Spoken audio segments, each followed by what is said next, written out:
I'm Ellie. I'm Ellie, and we play in the Slough of Despond. This role has been really fun for all of us because just getting to experiment with all this new technique instead of just proper ballet, proper arms, and it's just so fun. And I love Verdell because just I can come here every week and just to share and dance and just celebrate the joy of God.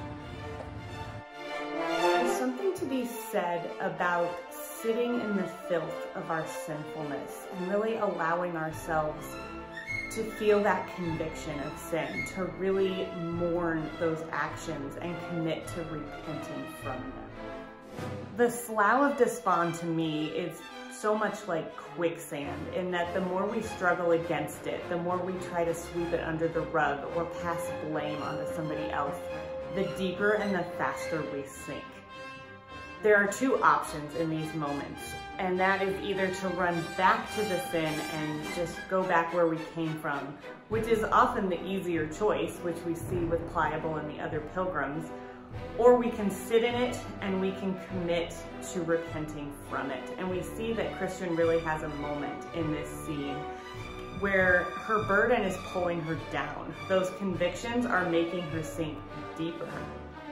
She comes to an honest assessment of her sinfulness, but rather than taking the easy way out like the other pilgrims, she really sits in it and allows the helpers that God puts in our lives to help her out of this situation.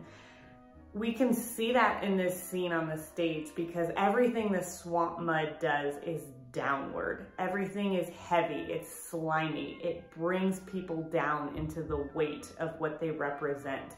Even when an arm is stretching up, the rest of their bodies are pulling down and really illustrating that illusion of sinking into this sinfulness.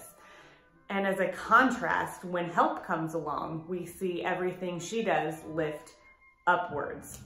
Her movements are actually taken from American Sign Language. When you sign the word help, a bottom hand lifts a top hand upward and in any direction, whether it's helping you, helping me, you see that hand be lifted in the direction that you're speaking about. And as such, you can see help's bottom arm lift her top arm up to really contrast the sinking and downward motion of the mud by lifting things back up again, starting with her own arm and eventually Christian. So it's a really beautiful thing to see the contrast throughout this scene, and also to really ask ourselves how we can be helpers, if we can be aware of our own selves sinking into the swamp, or if we see those around us sinking into the swamp, and what we can do to really be the helpers and God's helpers, or who God has placed in our lives to lift us up.